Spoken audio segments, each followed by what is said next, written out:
자, 이번 시간은 기초 연력학입니다. 먼저 압력. 서로 밀어내는 힘을 압력이라고 하며 압력의 세기는 단위 면적당 작용하는 힘으로 나타낸다. 단위 면적 1제곱센티에 작용하는 힘 크기로 나타내는 단위는 킬로그램 퍼 제곱센티 또는 파운드 퍼 스퀘어 인치가 되겠습니다. PSI 단위입니다. 단위 면적, 그죠? 그래서 1cm, 1cm, 그죠? 단위 면적이 되겠죠. 그래서 면적에 작용하는 힘을 얘기한다. 그죠? 그래서 킬로그램 퍼 제곱 센티미터가 되겠습니다. 자, 이 압력은 크게 종류를 우리가 두 가지 정도 물론 몇 가지 됩니다만 가장 중요한 건 일단 두 가지 보겠습니다. 첫 번째, 대기압. 지구의 대기가 지상을 누르고 있는 힘을 말한다. 표준 상태에서 수은주 760mm와 같고 1기압으로 나타낸다. 자, Hg, 수은의 비중은 13.595이며 H2O의 비중은 1이므로 아래와 같은 식이 성립을 한다. 자, 이건 뭐냐면 이제 토리첼리의 실험에 의해서 수은을 가득 찬 용기에 관을, 마찬가지 수은을 가득 채운 관을 이렇게 넣게 되면 이 공기가 누르는 힘, 대기가 누르는 힘에 의해서 760mm 올라가더라. 뭐가? 수은이, Hg가. 그래서 수은주 760mm Hg가 됩니다. 그죠? 네. 그래서 수은의 비중이 약 13.6 그렇게 해서 계산했을 때 우리가 킬로그램 단위 1.0332kg per 제곱센티미터. 자, 요 수치 정도 조금 기억해 두시면 되겠습니다. 자, 어쨌든 대기압, 대기가 누르는 힘을 말한다. 공기의 힘입니다. 그래서 토리첼리의 실험에 의해서 지금처럼 나오더라. 자, 이 대기압은 사용하는 장소에 따라서 달라집니다. 그죠? 높이에 따라서. 높은 산에 올라갔을 때 이 산에서 우리가 느끼는 압력과 산 아래에서 지상에서 느끼는 압력, 우리가 비행기를 타게 되면 비행기에서 느끼는 압력, 이 압력들이 달라집니다. 그렇기 때문에 우리가 계산의 어떤 편의성을 위해서 기준을 정해 놓은 거죠. 그게 토리첼리의 실험에 의해서 표준 대기압이라는 것을 정해 놓은 겁니다.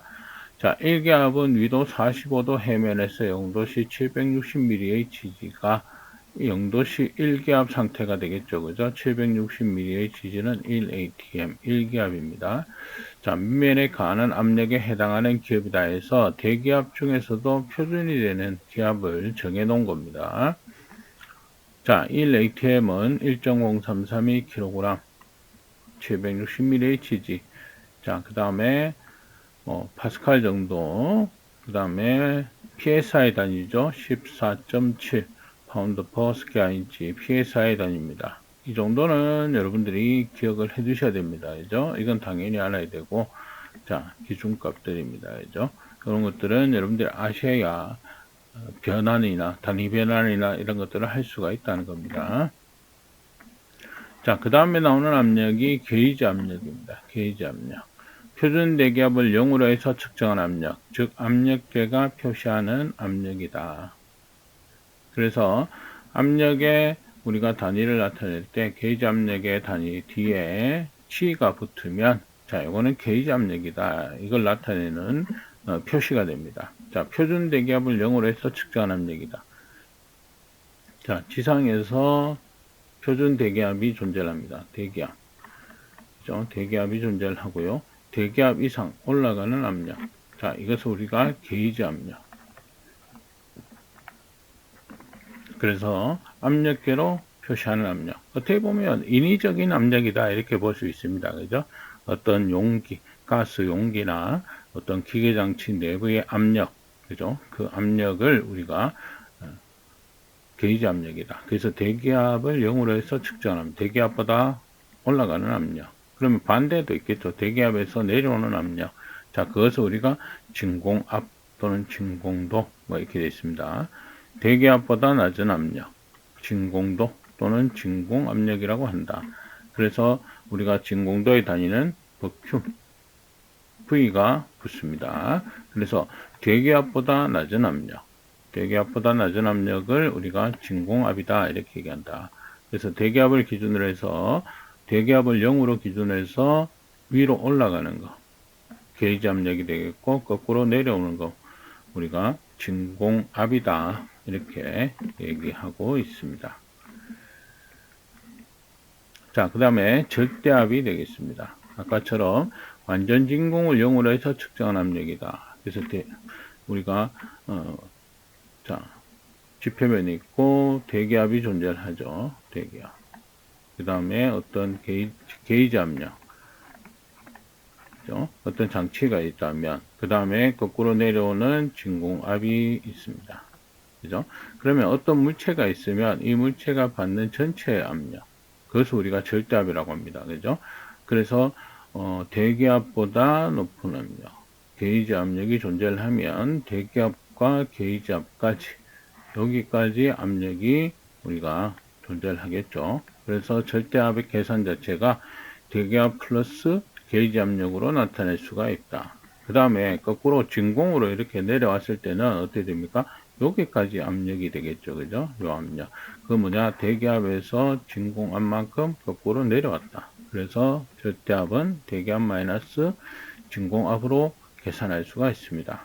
그래서 절대압력 계산 시, 자, 요거 꼭 기억해 두셔야 된다. 그래서 문제 자체도 우리가 대기압은 뭐 760mHz다. 이런 식으로 주고, 그죠? 그랬을 때 우리가 뭐 게이지 압력을 뭐 킬로그램 단위, 킬로그램 퍼 제곱센티미터 단위로 주어졌을 때 우리가 절대압에 계산하시오 이러면 이런 단위 변환을 할 필요성이 있다는 거죠. 761mHz는 1atm이고 1atm의 단위는 킬로그램으로 했을 때 그 값은 1.0332가 됩니다. 그죠? 그래서 만약에 5kg다 이러면 어떻게 돼요? 5를 1.0332로 나누어주고 760을 곱해주면 절대압력의 어떤 단위, 만약에 mHz를 원하면 이렇게 되겠죠. 그래서 이런 식의 어떤 단위 변화를 위해서 앞에서 했던 킬로그램 퍼 제곱센티미터 단위, 그 다음에 PSI 단위 14.7 이런 것들 몇 가지는 여러분들이 기억을 하셔야 된다는 겁니다. 자, 문제 보시는 것처럼 진공도가 200mHz이다. 절대압력으로는 몇 킬로그램인가? 킬로그램 단위가 다르죠. 그죠? 킬로그램 단위가, 압력의 단위가 다릅니다. 진공도, 진공이라는 것은 이제 거꾸로 내려왔다는 거잖아요. 그죠? 그래서 대기압, 우리가 절대압은 두 가지 공식. 대기압 마이너스 진공압으로 갑니다. 그죠? 네. 그래서 지금 현재 대기압의 어떤 단위가 없어요. 수치가 없습니다. 그럴 때는 우리가 표준 대기압 760mHz를 쓴다는 겁니다. 그죠? 그래서 진공도 200이라는 것은 아까 말씀드린 대로 대기압이 있으면 대기압보다 거꾸로 내려온 압력이다. 그러니까 어떻게 돼요? 대기압에서 진공압을 빼주면 560mHz입니다. 그죠? 자, 이것을 킬로그램 단위로 바꿉니다.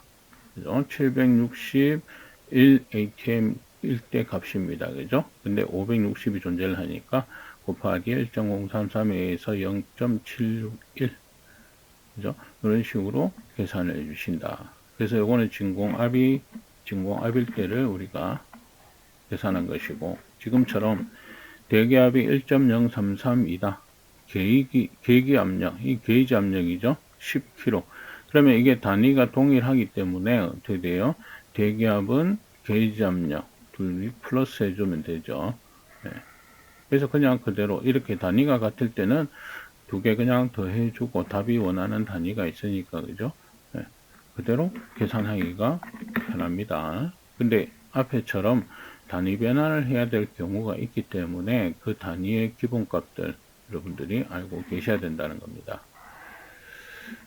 자, 그 다음에 지금 보신 것처럼 대기압하에서 다음 각 물질의 온도를 바르게 나타낸 것은 이렇게 나오는데, 지금 요거 같은 경우는 온도를 안 했는데 여기 문제가 조금 여기 들어와 있네요. 그래서 요거는 나중에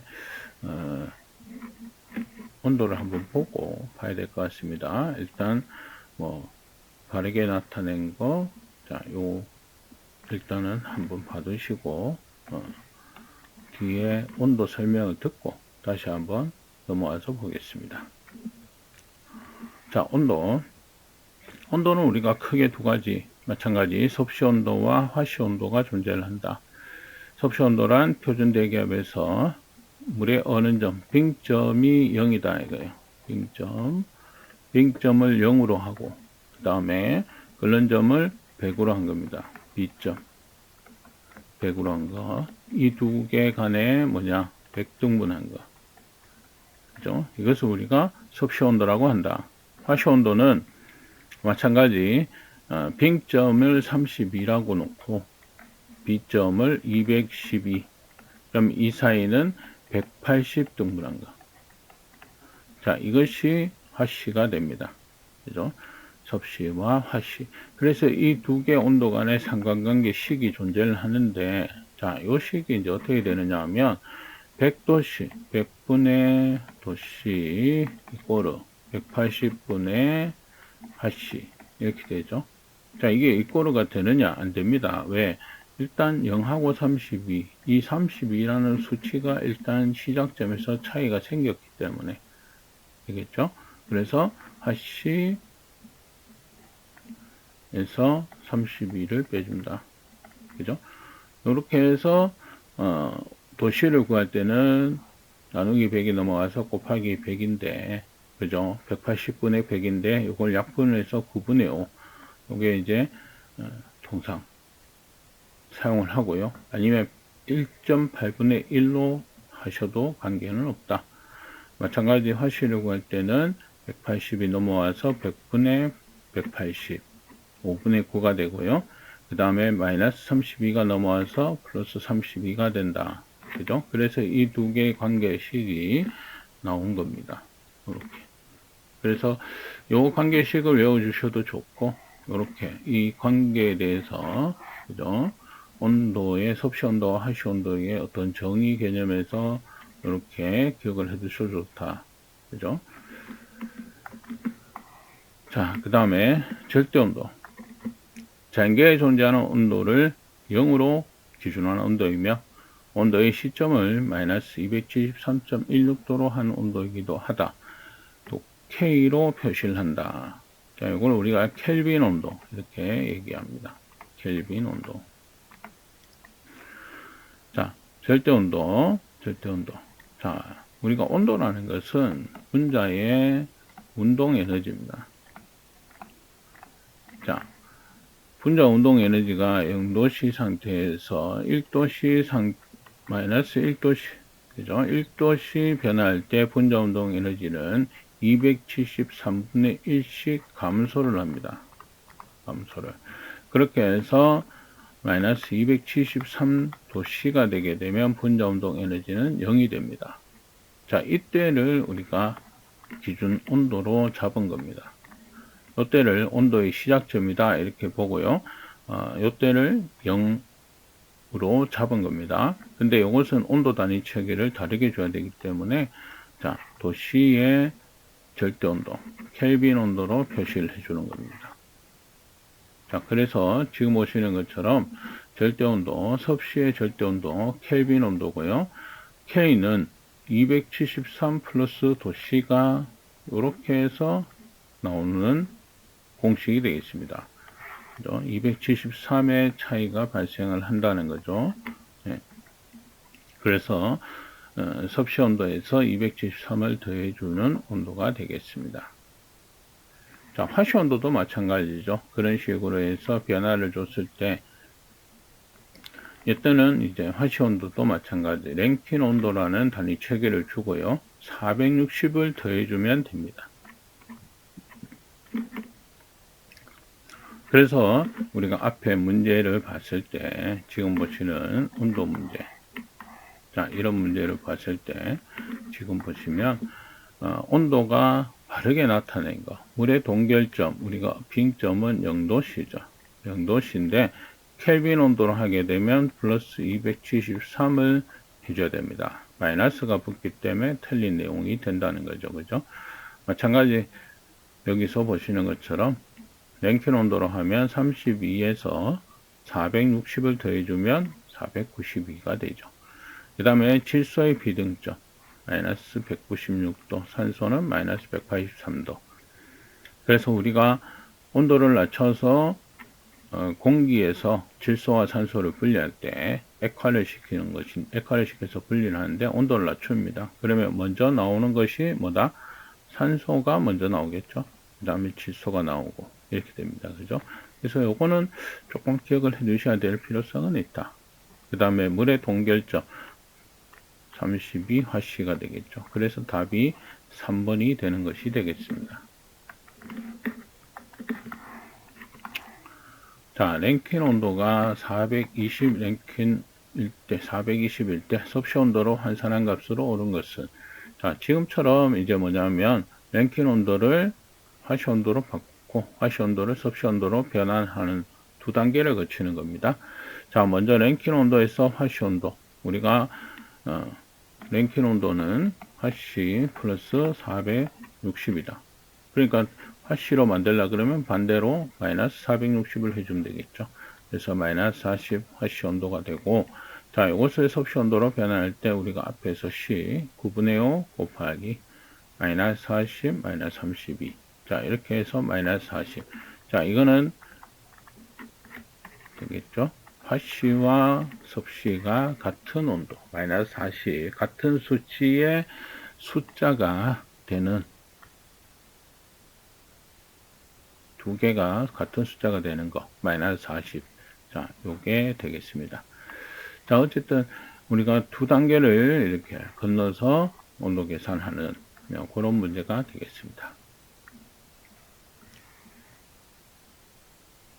자, 그 다음에 임계점 앞에서 이렇게 보면 임계온도라는 것이 있는데 기체를 액화할 수 있는 최고의 온도다 이렇게 되는데 이게 임계점에서의 임계점이 됩니다. 임계점은 우리가 외부의 도움 없이 증발할 수 있는 어떤 지점인데 그때의 온도, 그때의 압력 이렇게 됩니다. 그래서 임계점에서의 증발점률은 0이다 이렇게 0kcal. 그래서 임계점이라는 것은 외부의 도움 없이, 열량의 도움 없이 상위 증발이 이루어질 수 있는 그 지점을 우리가 임계점이다 이렇게 얘기하고 있습니다. 그래서 문제를 보시면 임계온도에 대한 설명으로 옳은 것은 이렇게 되죠. 그래서 액체와 기체의 두 상태를 서로 분간할 수 없게 되는 임계 상태. 분간할 수 없다는 것은 언제든지 자기가 변할 수 있다는 거예요. 외부의 도움이 없이도 왔다 갔다 할 수 있다는 겁니다. 온도와 이때의 증기압이다. 따라서 이 점까지만 액체가 존재할 수 있다. 그래서 기체를 액화할 수 있는 최고의 온도다. 요 설명이 되겠습니다. 그죠? 그래서 임계점이라는 게 뭐냐? 액체와 기체 두 상태 서로 분간할 수 없는 상태. 임계 상태가 된다. 그때의 지점이다. 이렇게 되고요. 임계점에서의 증발점률은 0이다. 이렇게 조금 기억해 두시면 될 것 같습니다. 자, 이번 시간 여기까지 하도록 하겠습니다.